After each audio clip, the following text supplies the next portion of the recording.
আসসালামু আলাইকুম। আমি শুধু চেয়েছি তোমায় এই গল্পের ৩১ নম্বর পর্ব নিয়ে আইসা পড়ছি। কণ্ঠনালী ভার হয়ে আছে ব্যাটিগ্রস্ততায়। দুর্বিসহ মুহূর্তগুলো দলা পাকিয়েছে মস্তিষ্কে। আবেগ অনুভূতির নাজুক ইন্দ্রিয়গুলোকে ধরাশায়ী করেছে পরাশক্তি। কি হচ্ছে এসব?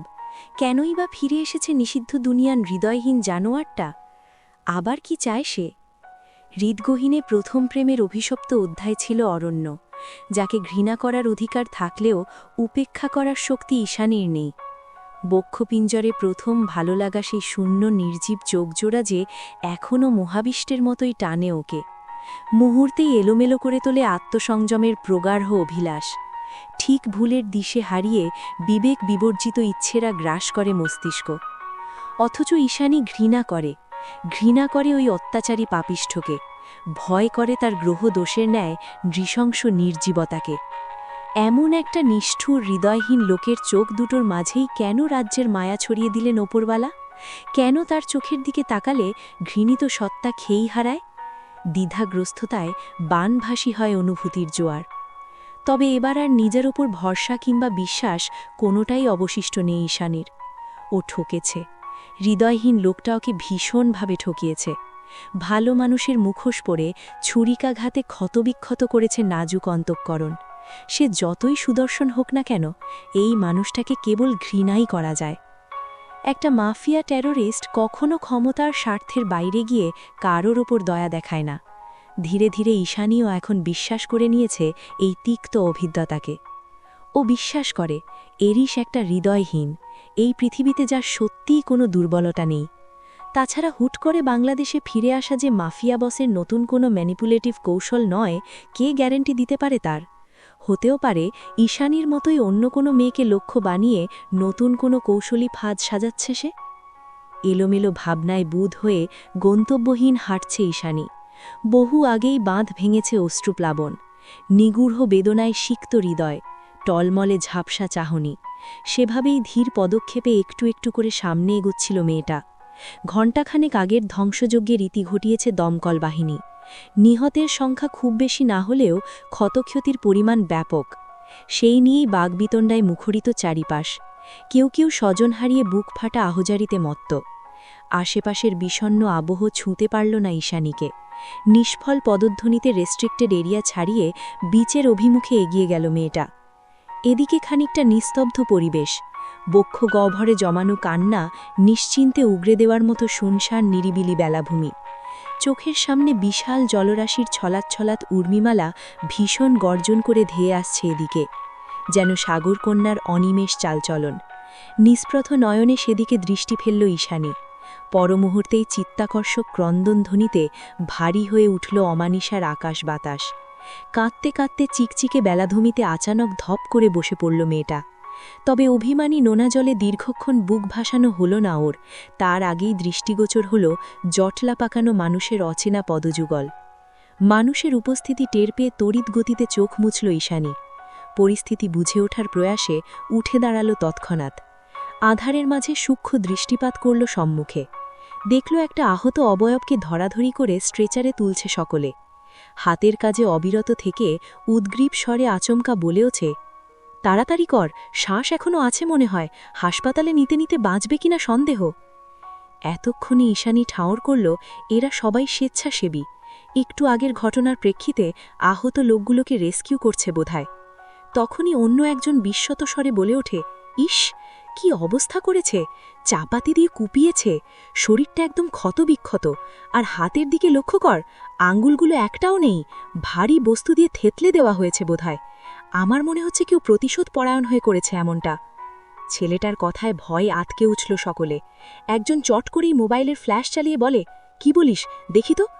ছেলেটা মোবাইলের ফ্ল্যাশ জ্বালিয়েছে কি জ্বালায়নি এর মাঝে ধরফড়িয়ে ওঠে আরেকজন। আহত অবয়বের মুখটা গভীর চিত্তে পরখ করে হতচকিত কণ্ঠে জানায়, আরে, এটা তো বার্মিজ মার্কেটের রিদান ভাই।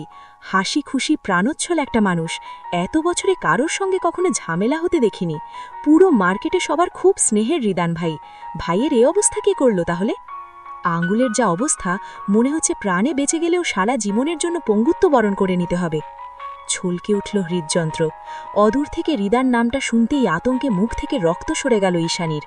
শির দাঁড়া দিয়ে বইল শীতল ঠান্ডা স্রোত। গলাকাটা মুরগিদের মতোই ঊর্ধ্বশ্বাস টেনে সেদিকে ছুটল ঈশানী। এগিয়ে গিয়ে তাড়াহুড়োয় স্ট্রেচার থামিয়ে প্রকম্পিত হস্তে ধীরে ধীরে টেনে সরালো মুখের ওপরে ঢাকা দেওয়া ফিনফিনে কাপড়টা। এক মুহূর্ত, মাত্র এক মুহূর্তের জন্য ওর রক্তিম বিবর্ণ মুখটা দেখা মাত্রই ক্ষীণ আর্তনাদ করে ব্যগ্র পদক্ষেপে পিছিয়ে এলো ঈশানী। দম বন্ধ হয়ে আসছে। কি ছিল এটা?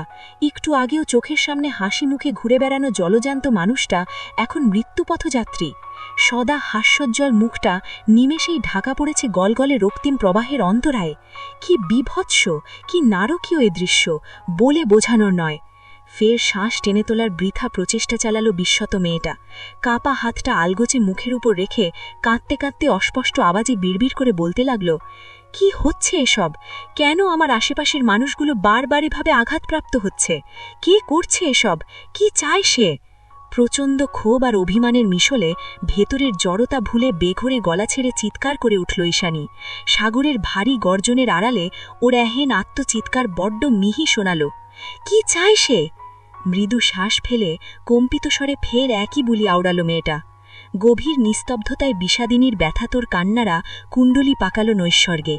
বাসন্তিক দমকা হাওয়ার প্রকোপে এলোমেলো হল সর্পিল কেশরাশি, যেন সমগ্র ধরিত্রী একযোগে জানান দিল, শুধু তোমাকে।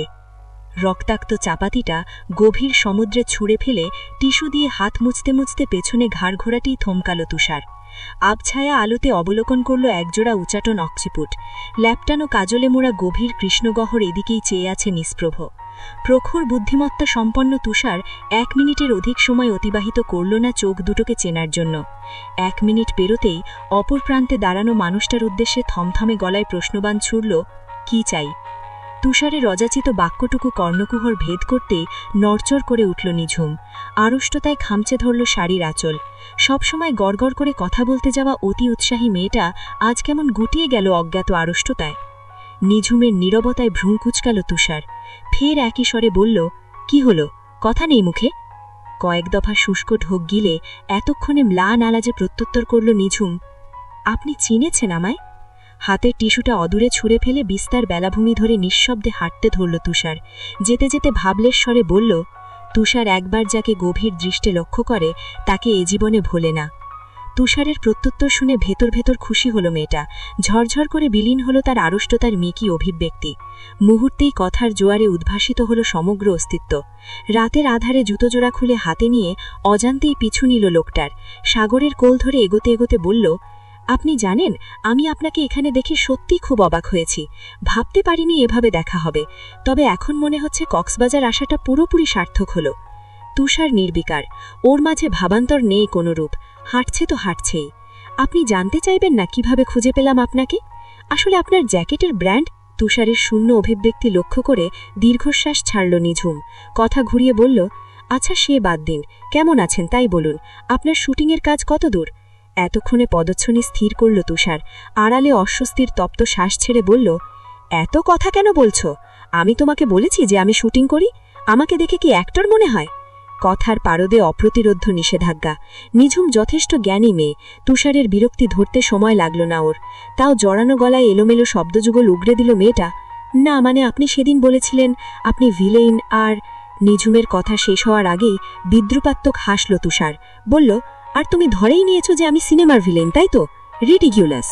অযাচিত তিরস্কারে মুখবয়ব থমথমে হয়ে উঠল নিঝুমের। লোকটা এত তিক্তভাষী কেন জানা নেই ওর। সহসা ঠোঁট কামড়ে বলতে উদ্যত হল, না মানে সেদিন আপনার পিছু নিয়েছিলাম। বাক্য সম্পূর্ণ করতে পারল না নিঝুম। বাকি কথা কণ্ঠনালীতে আটকে গেল তুষারের কঠোর বাক্যবাণে। তো কি হয়েছে? আমি একবারও জানতে চাইনি সেদিন কেন তুমি আমার পিছু নিয়েছিলে।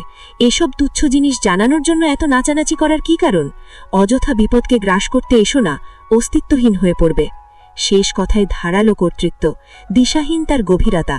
মুহূর্তেই আধার ঘনাল দুচোখে। অশ্রুসিক্ত নয়নজোড়া সাবধানে আড়াল করল নিঝুম। বহু কসরতে গলার আওয়াজ সাবালিল রেখে কাতস্বরে বলতে লাগল, কতগুলো দিন সিআরবিতে অপেক্ষা করেছিলাম জানেন। ভেবেছি আবার হয়তো দেখা পাব। পৃথিবীটা তো গোলাকার, একই মানুষের সঙ্গে বারবার দেখা হওয়াটা তো অসম্ভব কিছু নয়, তাই না? নিঝুমের কথায় তোয়াক্কা না করে আঙুলের ফাঁকে সিগারেটের শলাকা ধরিয়ে ফের হাঁটতে ধরল তুষার। যেতে যেতে জবাব দিল, ভুল করেছ। নিজের মূল্যবান সময় নষ্ট করে এভাবে অপরিচিত একজন মানুষের জন্য অপেক্ষা করা মোটেই উচিত হয়নি। হতেও তো পারে মানুষটা তোমার ভাবনারও ঊর্ধ্বে, তোমার সুন্দর কল্পনার অনলে ধোঁয়াশা অভৃততার অভিশপ্ত বাস্তবতা। তুষারের গম্ভীর আচরণে খুব একটা ভাবান্তর দেখা গেল না নিঝুমের মাঝে। আবারও বেখেয়ালে লোকটার পিছু নিল সে। মোলায়েম বেলাভূমিতে নিরিবিলি কদম ফেলে বলল, উহু, মোটেই ভুল করিনি। মনের টান ছিল বলেই আবারও দেখা হলো আমাদের। আরেক দফা থমকাল তুষার। ঘাড় বাঁকিয়ে পেছনে দৃষ্টিপাত করে কঠোর নিষেধাজ্ঞা আরোপ করল নিঝুমের আগমনী পদযুগলের ওপর। রাশভারী আওয়াজে বলে উঠল, ওখানেই থামো, আর এক পাও এগোবে না। অকস্মাৎ স্তম্ভিত হয়ে দাঁড়িয়ে পড়ল নিঝুম। ভ্রু কুঞ্চন করে তুষার শুধালো, তখন থেকে আমার পেছন পেছন আসছ, কোথায় যাচ্ছ তুমি? অপ্রস্তুত পদধ্বনি থমকে গেল নিঝুমের। তাৎক্ষণিক ভাবনার জগৎ ছাপিয়ে ছিটকে বাস্তবতায় বেরিয়ে এলো মেয়েটা। নিগুড় আধারের মাঝে চারিদিকে শঙ্কিত দৃষ্টি ফেলে হতচকিত কণ্ঠে বলে উঠল, সত্যিই তো, এটা কোথায়? ঈষৎ মেঘে ঢাকা ধূসর আকাশ। গভীর রাতের নৈশব্দ স্লোগানে চারিপাশে ম্লান জ্যোতি ছড়াচ্ছে টিমটিমে নক্ষত্ররাজি। দূর আকাশের সেই নিয়ন আলোতে চারিদিকে অবলোকন করল নিঝুম। বেখেয়ালে হাঁটতে হাঁটতে ইনানি ছাড়িয়ে বহুদূর চলে এসেছে ও। সন্ধে রাতের লোমহর্ষক ঘটনার পরে পুরোপুরি পর্যটক শূন্য নিস্তব্ধ সমুদ্রতট। বেলাভূমি ছাড়িয়ে কয়েক ক্রোশ অদূরে লক্ষ্য করেও কোনোরূপ লোকালয়ের দেখা মিলল না। নেই কোনো স্ট্রিট লাইটের উপস্থিতি। এটা কোনো চরাঞ্চল হবে হয়তো, কিন্তু নিঝুম তো ভালোমতো কিছুই চেনে না এখানকার। অবিশ্বাস্য নজরে এদিকে ওদিকে দৃষ্টিপাত করে ভয়ার্ত ঢোক গিলল নিঝুম। অতঃপর কোনো কিছু না ভেবেই নতুন উদ্যমে পিছু ডাকল তুষারকে। শুনছেন? রিনরিনে মেয়েলি আওয়াজে অসহায়ত্বের ছাপ সুস্পষ্ট। অগত্যে দীর্ঘশ্বাস ছেড়ে পেছনে ঘুরল তুষার। ভ্রু কুঞ্চন করে বিরক্তির আওয়াজে শুধালো, আবার কি হয়েছে? দ্রুত গতিতে ছুটে এলো নিঝুম। কোনরূপ দ্বিধাবোধ না করেই অনুনয়ের স্বরে বলল, আমাকে একটু এগিয়ে দিন। এগিয়ে দিন মানে? এখানে কি আমি তোমায় নিয়ে এসেছিলাম? না সূচক মাথা নাড়াল নিঝুম। বড্ড সংকোচ নিয়ে জানালো, আমি এখানকার স্থানীয় নই, খালামণির বাড়িতে বেড়াতে এসেছি। তার উপর এত রাত হয়ে গিয়েছে, কিচ্ছু চিনতেও পারছি না। ইস্যু বোধহয় বাড়ি ফিরে গিয়েছে। এদিকে আমাকে দেখুন, কোন দিক দিয়ে এসেছিলাম সেটাও ভুলে বসে আছি। মুখে কোনোরূপ ভাবান্তর প্রকাশ পেল না তুষারের, বরং বালুর আস্তর পায়ে মারিয়ে নির্বিঘ্নে এগিয়ে যেতে লাগল সে। ওদিকে স্থির চিত্তে ঠাঁই বাড়িয়ে রইল নিঝুম। ভাবতে লাগল, লোকটা বোধহয় এগিয়ে দিতে আগ্রহী নয়, আমি একটু বেশি আশা করে ফেলেছি। খানিক বাদে তুষারের অযাচিত কণ্ঠস্বরে বেখেয়ালি ভাবনার সুতো ছিঁড়ে যায় নিঝুমের। সম্বিত ফিরে এলে লোকটার কথায় মনোযোগ স্থির করল নিঝুম। দাঁড়িয়ে পড়লে যে, এর মধ্যে খালাবাড়ির ঠিকানা মনে পড়ে গেল? তুষারের কথায় স্বস্তির হাসি হাসল নিঝুম। লোকটার পদধ্বনি অনুসরণ করে এক ছুটে গিয়ে দাঁড়ালো ওর পাশে। বলিষ্ঠ পুরুষের লম্বা লম্বা পায়ের ছন্দ তাল মেলানোর প্রয়াসে জোরালো কদমে এগুতে এগুতে অতি অভ্যস্ত স্বরে শুধালো, আপনি এত ঘুরিয়ে পেঁচিয়ে কথা বলেন কেন বলুন তো? সব মাথার উপর দিয়ে যায়। জানি না। হাঁটার গতি অবিচল রেখে বিশাল জলরাশির পানে নির্নিমেষ চেয়ে ছোট্ট করে জবাব দেয় তুষার। গভীর রাত, বিষণ্ণ পদযুগলে বাড়ির অভিমুখে এগোচ্ছে ঈশানী। দিশাহীন নিরুদ্দেশ তার এক একটি সূক্ষ্ম পদধ্বনি। বাড়ির অতি পরিচিত নাম্বার থেকে কল আসতে আসতে এক পর্যায়ে ঝিমিয়ে পড়ে মুঠোফোন। এক কোণের কটকটে লাল অ্যারোচিহ্ন অবিলম্বে জানান দিয়ে যাচ্ছে এখন তার নিভু নিভু আয়ুষ্কাল। অতি শীঘ্রই ঘনিয়ে আসবে অন্তিম প্রহর। তাতেও কোনোরূপ হেলদোল নেই ঈশানীর মাঝে। সন্ধে রাতে এত এত কাহিনী, তার উপর হৃদানের ওই মন বিভৎস ক্ষতবিক্ষত মুখাবয়ব। সবকিছু মিলিয়ে বিধ্বস্ত মেয়েটা। ভীষণ দুশ্চিন্তায় ভারাক্রান্ত মস্তিষ্ক। হৃদয়ে অদৃশ্য রক্তক্ষরণ। মনের ব্যথাকে আলগোছে চাপা দিয়ে নীরবে হাঁটছে মেয়েটা। হৃদানের ওই নৃশংস পরিণতি ওকে ভেতর থেকে এতটাই নাড়িয়ে দিয়েছে যে সেই ইনানি থেকে বিস্তর সড়ক অবধি এক নাগারে দারুণ অনুসরণকারী অবয়বটাকে খেয়ালই করেনি ঈশানী।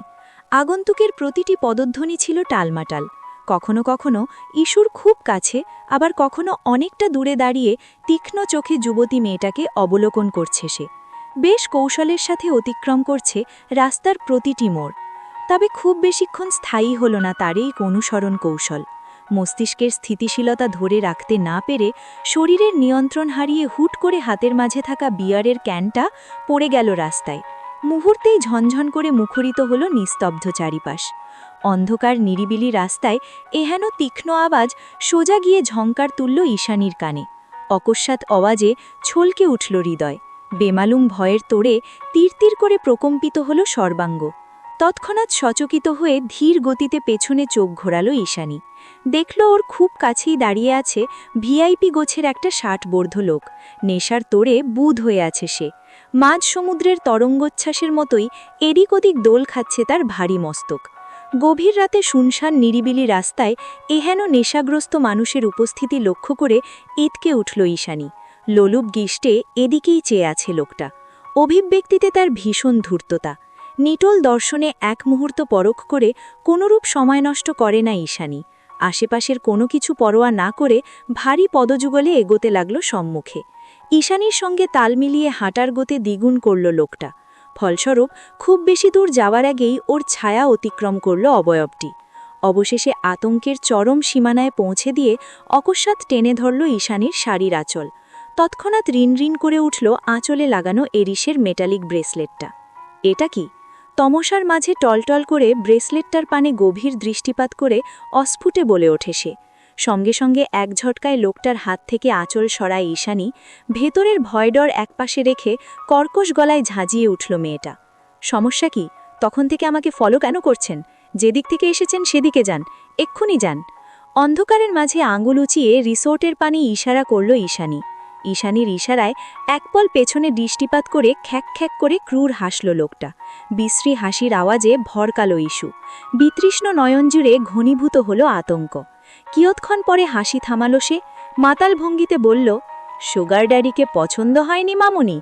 সুগার ড্যাডি তোমায় অনেক টাকা দিব। চলো রিসোর্টে চলো। অসভ্য লোক, বুড়ো ভাম, জুতো খুলে মারব। নিজের মেয়েকে গিয়ে এসব অফার কর শালা। চটে গেল ঈশানী। এক নাগারে কয়েকটা কড়া কথা শুনিয়ে ফের হাঁটা ধরল ও। তৎক্ষণাৎ সামনে থেকে ওর পথ আটকালো লোকটা। এদিক ওদিক মাথা নাড়িয়ে বলল, উহু, আজ তো আর তোমায় বাড়ি ফিরতে দেব না মামুনি। তুমি বাড়ি চলে গেলে আমাকে সুখ দেবে কে? দেখো রাস্তায় একটাও মেয়ে নেই। এদিক ওদিক চোখ বোলালো ঈশানী। সত্যি চারপাশ মানব শূন্য। একটা পাতা পড়ার টুপটাপ আওয়াজও হচ্ছে না কোথাও। হাতের ফোনটা বন্ধ হয়ে পড়ে আছে। এমতাবস্থায় লোকটার সঙ্গে অযথা মেজাজ দেখানো মোটেই বুদ্ধিমানের কাজ নয়। সহসা দমল রমণী। গলার স্বর খাড়ে নামিয়ে লোকটাকে বলল, দেখুন আঙ্কেল, আমি মোটেও ওইসব মেয়ে নই। ভদ্র পরিবারের মেয়ে আমি, বুঝেছেন? তাই দয়া করে রাস্তা মাপুন। ভদ্র বলেই তো এত খাতির করছি। বাক্য শেষ হতে না হতেই খপ করে ঈশানীর হাত টেনে ধরে লোকটা। মুহূর্তেই ভয়ের তোড়ে শরীর ছমছম করে উঠল ঈশানীর। উবে গেল বক্ষপিঞ্জরের অবদম্য আত্মবিশ্বাস। নিজের হাত ছাড়ানোর ব্যগ্র প্রচেষ্টায় উঠে পড়ে লাগল ঈশানী। উদ্গ্রীব স্বরে বলে উঠল, আমি আপনার মেয়ের বয়সী, এটা করবেন না আঙ্কেল।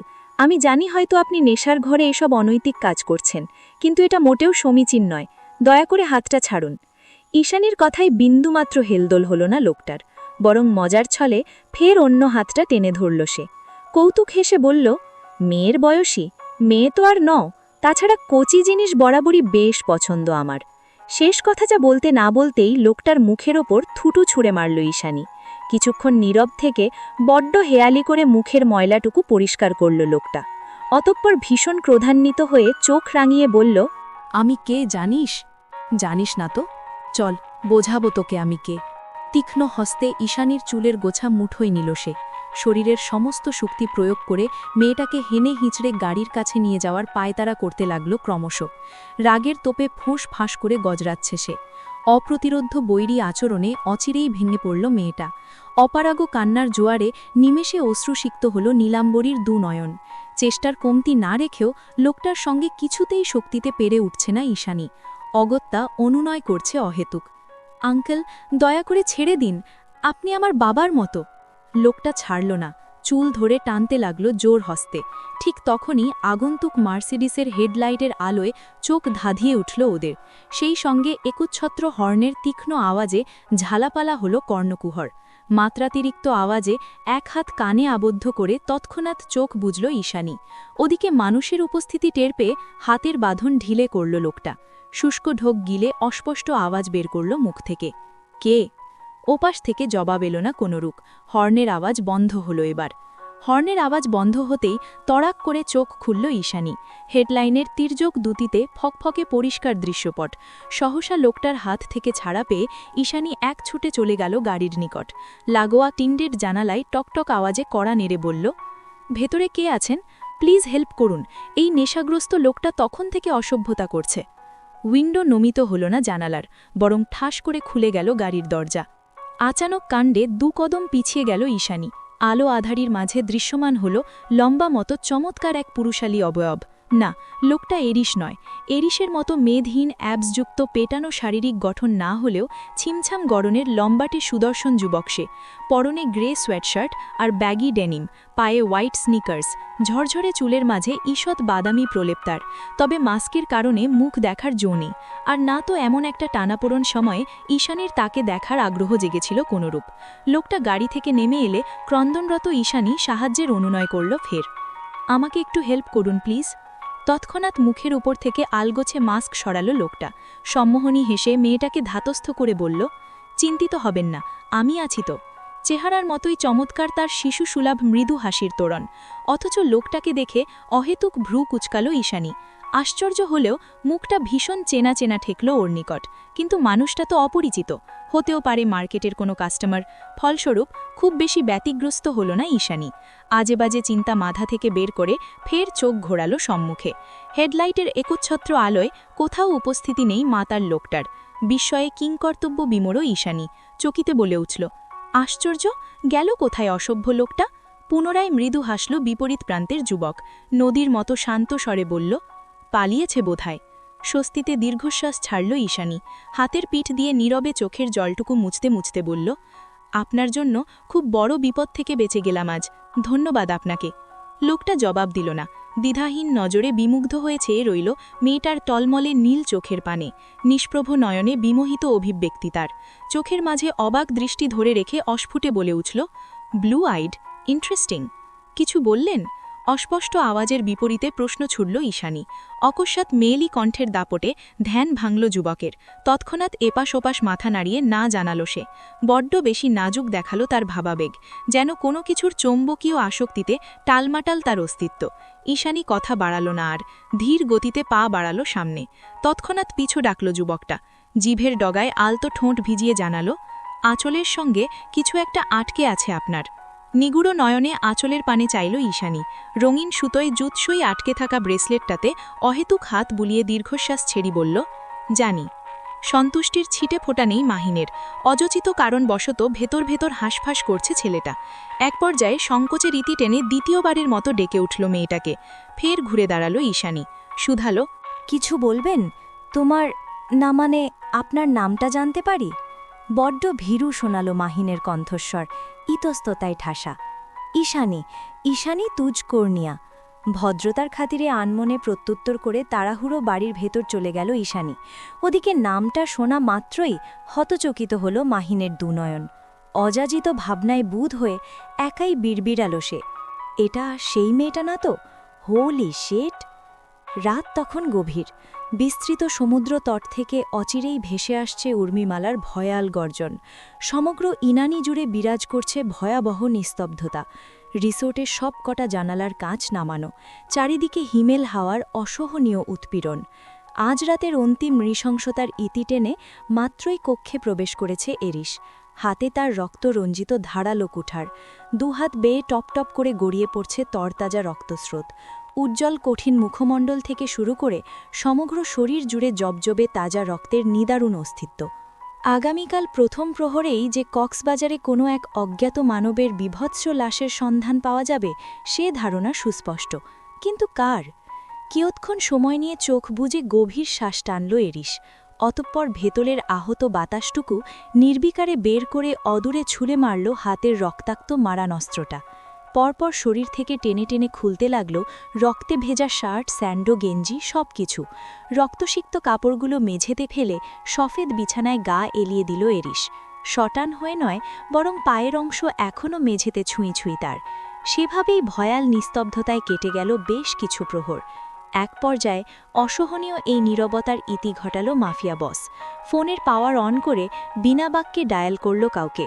রিং হওয়ার সঙ্গে সঙ্গে ফোন রিসিভ করল অপরপক্ষ। ঘুম ঘুম ভারী আওয়াজে বলল, ইজ এনিথিং রং এরিশ? ইয়েস। 3 অক্ষরের ক্ষুদ্র শব্দটি শ্রবণেন্দ্রিয় ভেদ করতেই শোয়া ছেড়ে হকচকিয়ে উঠে বসল তুষার। ঘুমের গোষ্ঠী চুলোয় দিয়ে উদ্বিগ্ন স্বরে বলে উঠল, হোয়াট হ্যাপেন্ড? আমি সাকুরাকে দেখতে চাই, রাইট নাও। দ্বিধাহীন নির্বিকার জবাব এরিশের।